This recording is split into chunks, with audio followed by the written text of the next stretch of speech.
갈리오가 아가야 총독되었을 때 유대인이 일제히 일어나 바울을 대적하여 법정으로 데리고 가서 말하되 이 사람이 율법을 어기면서 하나님을 경외하라고 사람들을 권한다 하거늘 바울이 입을 열고자 할 때 갈리오가 유대인들에게 이르되 너희 유대인들아 만일 이것이 무슨 부정한 일이나 불량한 행동이었으면 내가 너희 말을 들어주는 것이 옳거니와 만일 문제가 언어와 명칭과 너희 법에 관한 것이면 너희가 스스로 처리하라.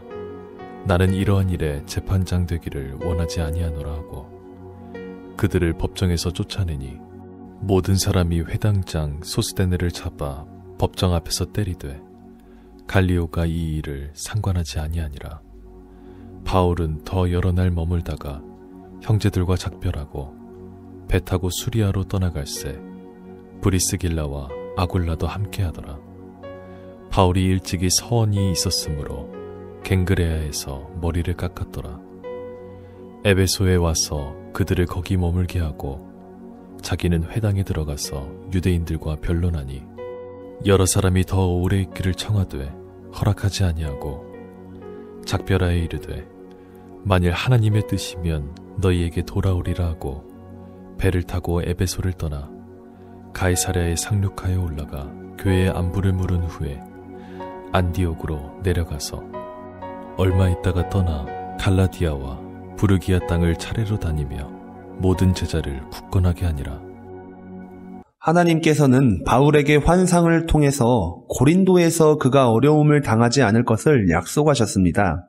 하나님께서는 고린도의 많은 영혼들을 구원하시기 위해서 반드시 바울을 사용하실 것을 약속하셨는데 그렇다고 그 약속이 곧 바울이 하는 복음 전파 사역에 그 어떠한 반대가 없다는 것을 의미하지는 않습니다. 여전히 바울을 시기하고 반대하는 유대인들의 무리가 고린도에도 남아 있습니다. 12절을 보니까 갈리오가 아가야 총독되었을 때에 유대인이 일제히 일어나 바울을 대적하여 법정으로 데리고 가서 아가야, 오늘날의 그리스 지역에 갈리오가 총독으로 있습니다.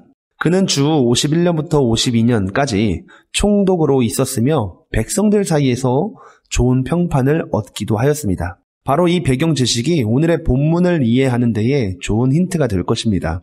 바울을 대적하는 유대인들은 그가 전하는 복음이 로마법에 승인되지 않은 종교를 조장하고 있다는 죄목으로 그를 고소하게 됩니다. 만일 유대인들의 고소 내용이 사실이 된다면 바울이 전하는 이 복음은 반역과 다를 바가 없게 됩니다. 그렇기 때문에 어떻게 본다면 지금 유대인들이 바울을 고소한 이 사건은 교회의 입장에 있어서는 매우 중요한 사건이라고 볼 수 있습니다. 당시 유대교는 로마법의 보호를 받던 공인된 종교였습니다.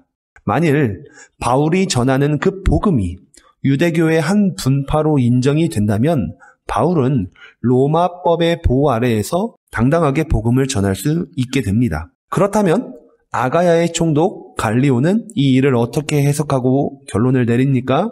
바로 복음을 유대인의 한 분파로 보았다는 사실입니다. 바울을 고소한 유대인들의 기대는 총독이 바울이 불법적인 종교 행위를 해서 백성들을 선동하고 있다는 결론이었을 것입니다.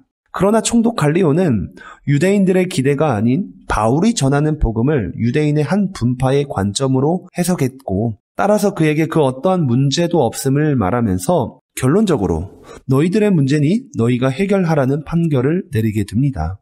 아주 만약에 총독 갈리오가 바울을 유죄로 보았다면, 그러니까 유대교의 한 분파가 아닌 전혀 다른 종교의 행위로 보았다면 바울을 비롯한 복음 전도자들과 모든 교회와 그리스도인들은 로마에 체포될 수밖에 없었을 것입니다. 그러나 유대인들의 고소에 대한 그 내용들은 모조리 기각이 되고 바울이 복음 전하는 일에 문제가 없음으로 판결이 됨에 따라서 이제 복음을 전하는 사도들과 교회는 향후 10년 동안 매우 좋은 상황 속에서 복음을 전하게 됩니다.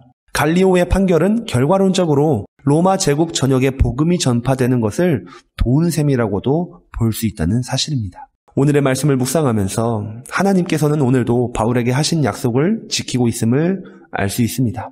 그가 고린도에서 복음 전파 사역을 할 때 그가 능히 감당할 수 있도록 하나님께서 보호하시고 인도하십니다. 오늘 본문의 사건이 대표적인 사건 중에 하나라고 할 수 있습니다. 더불어 하나님께서는 복음 전파를 위해서 세상에 속한 사람도 사용하고 있다는 사실을 기억해야 할 것입니다.